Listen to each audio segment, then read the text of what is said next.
J'ai commencé à descendre un peu dans la délinquance, on va dire. Bon, dernier jour de marche, ça va tirer. J'ai un passé à la Légion étrangère et j'ai vraiment appliqué un principe, c'est celui de l'anonymat et d'oubli du passé.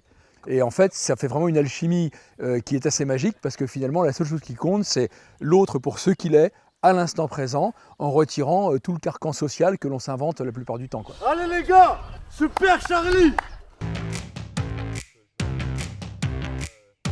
J'ai été placé en famille d'accueil à l'âge de 3 ans. On m'a forcé à arrêter l'école en 5e. J'ai été viré du collège. À la suite de ça, j'ai commencé à descendre un peu dans la délinquance, on va dire. À 18 ans, je suis parti des foyers. J'ai fait l'erreur de retourner vivre chez mon père. Donc un an plus tard, je me suis retrouvé dehors. J'ai passé 8 mois dehors. J'ai commencé quelques grosses addictions. Et je sais qu'au jour d'aujourd'hui, c'est ça qui m'aurait fait couler. Et 5, et 6, 7, 8. J'étais en train de mendier. Quand il y a un monsieur qui est venu me voir, il m'a proposé d'aller boire un café chez lui. Ensuite, il m'a dit qu'il avait un très bon réseau professionnel et qu'il était pour mettre une annonce sur Internet. Je recherchais un logement. Pour travailler, il faut un logement. La rue, c'est extrêmement fatigant. Et moi j'ai répondu en disant non, c'est pas du travail qu'il faut pour quelqu'un qui est à la rue, il faut d'abord qu'il se stabilise. Et donc on propose effectivement de faire le stage Ervin. Et Charlie est arrivé début février 2021, juste avant un grand froid. C'était heureusement qu'il est arrivé effectivement chez nous. Et on a eu des hauts et des bas. Ça a été à certains moments très compliqué parce qu'au fond de lui, il y avait une certaine violence qui des fois s'exprimait. Je me suis vite rendu compte que ils étaient là pour m'aider. Donc j'ai accepté leur aide. Ça a été compliqué pour moi. J'avais un peu trop de fierté à ce moment-là.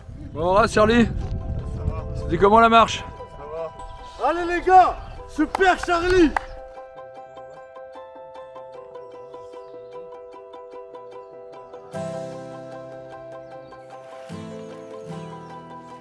Nos stages qu'on appelle de reconnexion, plutôt que de rupture, c'est de retrouver ce lien à la vie. C'est très intense, ça dure une quinzaine de jours et on alterne la marche, la nuit en pleine forêt, juste avec une bâche, de la topographie, du travail de la terre, de la permaculture, les plantes aromatiques, la connaissance du vivant, pour se reconnecter au vivant, se reconnecter à soi-même, se reconnecter aux autres.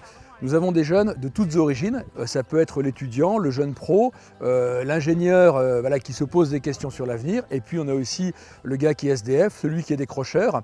Et avec une autre particularité, moi j'ai un passé à la Légion étrangère et j'ai vraiment appliqué un principe, c'est celui de l'anonymat et d'oubli du passé.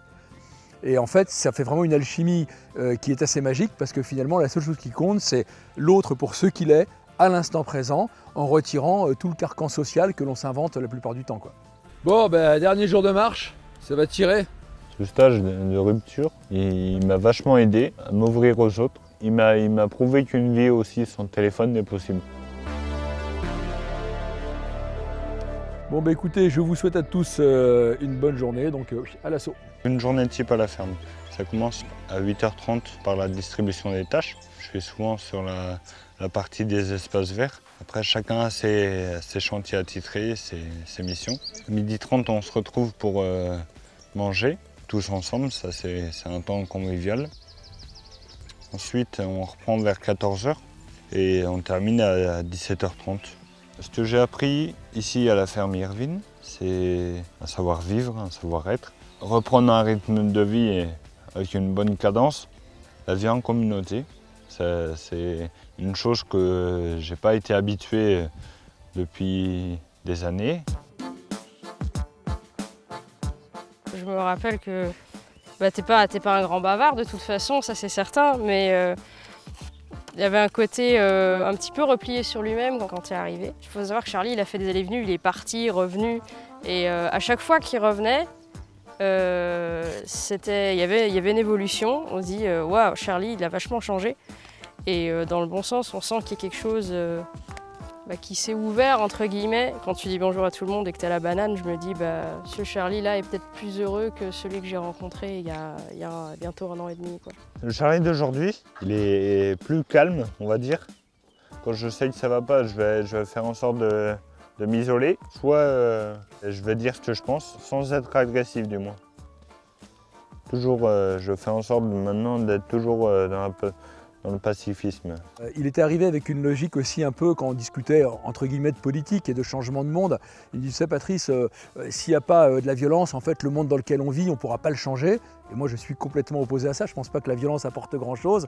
Et je dis écoute, tu verras. Et là quand on rediscute entre nous, il me dit non, effectivement, ce qu'on expérimente à la ferme ici, c'est la preuve qu'on peut changer les choses et qu'on peut se changer sans passer par la brutalité et la violence. Et actuellement tu es avec Fabrice, hein, et ça se passe bien?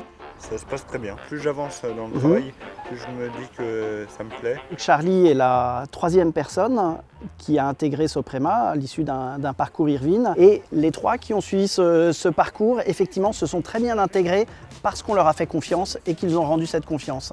On a besoin de main-d'œuvre.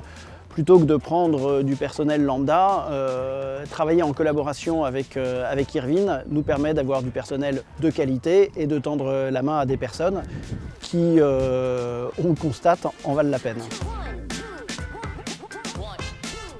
Ça permet de nous tester et de voir comment on se comporte en entreprise. Quand on sait qu'on est arrivé là, c'est qu'on a déjà énormément évolué et qu'on est à la fin du parcours et qu'on est prêt à aider aussi les autres.